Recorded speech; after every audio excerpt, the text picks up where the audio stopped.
When a young rookie cop investigates a case in the forest, but mysteriously disappears after a while, his fellow police officers have to team up to search for him.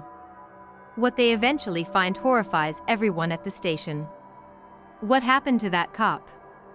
Today, Just a Story takes you to find out together. In the night of May 1963, a 14-year-old teenager named Sebastián Guerrero went out running and playing with kids in the village as usual. Guerrero often stayed out late playing with his friends. The village he lived in was called Yerba Buena, located south of the state of Tamaulipas, Mexico, in the foothills of the Sierra Madre Mountains, which had many caves. This area had legends about gold and treasures in the caves. At night, the village became quiet with no lights. After saying goodbye to his friends, Guerrero was walking home when he heard wailing cries coming from not far from the village huts. Curious, he walked towards the sound until he reached the mouth of a cave, smelling incense and seeing candlelight. He eventually heard voices seemingly calling for help. He crept closer to get a better view, being careful not to get too close and risk being caught. What he saw was villagers gathered, many naked and having sex. Others were passing around ceremonial cups and drinking a dark liquid inside. At the back of the cave on an ornate altar, Guerrero saw the source of the black liquid, a dismembered human body, the last drops of blood being collected in a cup. Standing over them all was a woman, clutching the bleeding heart of a man lying on the altar. Utterly terrified, Guerrero ran more than 15 miles to the town of Villagran, the closest police station to the isolated village. There, he breathlessly tried to explain what he saw, saying the villagers were drinking blood like vampires. The cops laughed, thinking this kid must have gotten into something, but Guerrero insisted he had truly seen vampires. After he adamantly maintained he was telling the truth, a newly graduated officer named Luis Martinez stepped forward. Martinez told Guerrero, "All right, tomorrow I'll go check it out with you. If it's true, we'll take them down for sure." The next day, Guerrero led Officer Martinez into the forest to find the cave. No one at the station believed the kid's story.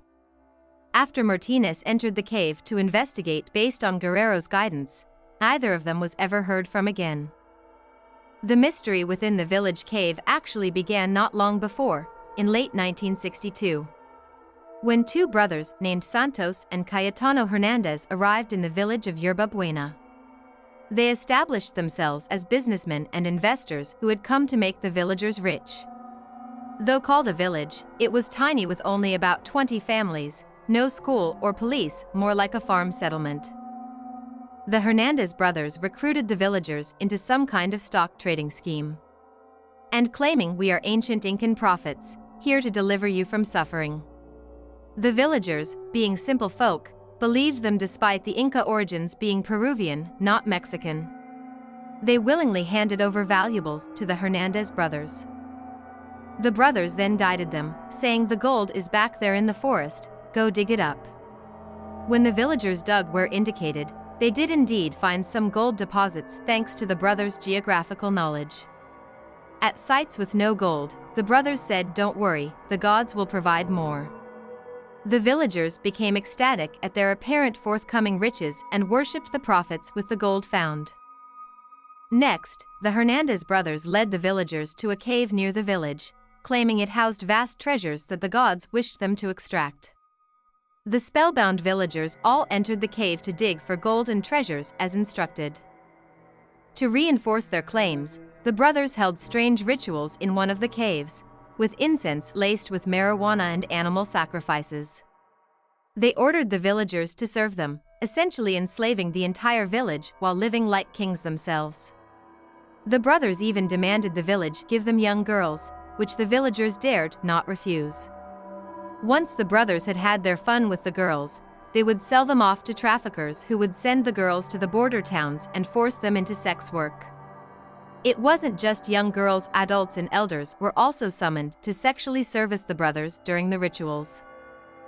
However, as the treasure digging continued week after week, then month after month without finding significant gold, the villagers grew suspicious that they may have been deceived by these supposed gods.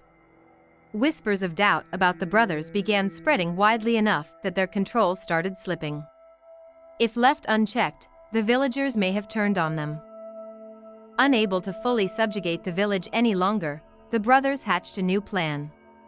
They told the villagers they would go commune with their gods, and will return with a goddess who would make the skeptics believe again. The Hernandez brothers later traveled to the major city of Monterrey in northwestern Mexico. There, they recruited a prostitute named Magdalena Solis to play the role of an Incan goddess in their rituals back at the village cave. Magdalena, the girl who was forced into prostitution at age 12. She agreed to the Hernandez brothers' ploy. Her brother Eliezer also joined in. When the Hernandez brothers returned to the village, they told the residents they must conduct a ceremony to summon the goddess to bless them with wealth. Nearly the entire village gathered for the ritual, bringing offertory incense, candles, and animal sacrifices. The brothers created thick smoke, with Eliezer using dry ice to generate an eerie mist effect. As the smoke cleared, Magdalena dramatically appeared, leaving the awestruck villagers convinced she was a true goddess. Before departing, the goddess instructed the villagers to trust fully in the benevolent Hernandez brothers. The spellbound villagers cheered wildly. Fueled by the drugs the brothers supplied her, Magdalena began believing her own persona as the reincarnation of an Aztec goddess. After this success, the brothers frequently summoned Magdalena for rituals. The next day, the villagers resumed treasure hunting with renewed zeal, as if past doubts never happened. They built Magdalena a palace. Then Magdalena forced the villagers to use drugs.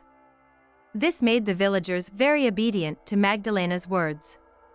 She didn't just want the villagers to sacrifice animals. But you should also drink blood for immortality. Later, there was also blatant sexual intercourse, and drug parties and forced slave trade. This action caused some villagers to become impatient with the behavior of the Hernandez brothers and the goddess, and thought that she probably wasn't really a goddess. It's definitely a trick. There were 2 villagers who started thinking about escaping from the cave. It's just that the news of the escape of the 2 villagers reached the brothers first. Therefore, the scam gang found a way to prevent 2 villagers from escaping. The brothers had a meeting in the village about the 2 people who wanted to escape. Anyone who opposes us will end up like this. And at the meeting, Magdalena ordered all the villagers to arrest the 2 traitors. By the power of the goddess, I order the villagers to kill them. The blind villagers ganged up and killed until they died. After the first murder occurred, their violence and cruelty increased even more. When tricking people into worshipping them is no longer enough, her bloodlust was spiraling out of control. She decreed that human sacrifices must now be part of the rituals. One of the members or villagers will be selected to be a sacrifice to the goddess. It would be to order villagers or other people to beat each other until they died. Then slowly cut out the human flesh, piece by piece. It's still not enough. He also slit the victim's throat and mixed the blood with drugs. In order to awaken supernatural power, and at the end, I will cut out the heart and internal organs and eat them. Anyone who refuses to participate in such ceremonies will be called a heretic. Then there will be other members following and killing them at home. To be a sacrifice since then, the killings in the village have happened secretly, which continued for more than 6 weeks.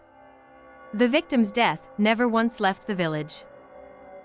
Until May of 1963, Sebastian Guerrero walked by and saw the villagers performing the ritual, and called the police. Luis Martinez inspect the cave, but the 2 of them walked into the cave and didn't come out, because they walked carelessly, and then he was attacked by the villagers in the front and back and stomped until he died. Guerrero and Martinez were taken as sacrifices to the gods. Both of their bodies were dissected and their blood drained. Before news of the rookie policeman's disappearance caused the police to search throughout the forest. That was introduced at first, until finally we arrived at this village. The police felt the strangeness of the people in the village. This is because villagers tried to obstruct the search and block officials from entering the forest. On May 31st, the police requested additional police and military reinforcements to come to the area. The police are searching for Guerrero and Martinez until they stopped in front of a house. It was the home of the Hernandez brothers, Magdalena, and her younger brother. Inside the house, they were having a party and doing drugs. Then the police tried to search inside, so they knocked on the door. "Hey, come out and let me search the house." But the brothers refused to let them in. When no one gives in, a clash occurs. Before the brothers started shooting wildly at the police. Some villagers, when they saw them, were shooting at each other. Ran in to act as a shield for the gods they loved. The shooting incident happened for hours. Because there were villagers trying to run to block the police bullets, the group of gods had to run up the mountain. But in the end, in this gunfight, the officials won. The Hernandez brothers were extradited while resisting arrest. Even the power of the gods cannot compete with a 9mm bullet. In this event, many disciples were killed. Because he ran in and blocked the bullet himself. Magdalena was arrested and police found dismembered corpses of Guerrero and Martinez and hid them in Magdalena's farm. Later, she and her brother were jailed for 50 years each for murder. As for the villagers involved, each was jailed for 30 years. Some people accidentally became part of the ceremony because of their lack of knowledge and illiteracy. As for the corpses, the police brought them all for cremation. Magdalena will be released in 2013, but no one knows how she will survive. Some media say that Magdalena died in prison. Since then, stories of cannibal villages in Mexico have been told. Sometimes they use such stories to trick children. That if you play late at night and don't want to go home, you might get dragged away and eaten by vampires. So what did you think of the story of the Mexican vampires? Let me know if you have any other feedback or suggestions for future stories. Don't forget to follow for notifications so you don't miss any of my upcoming tale releases. Until next time. Bye-bye.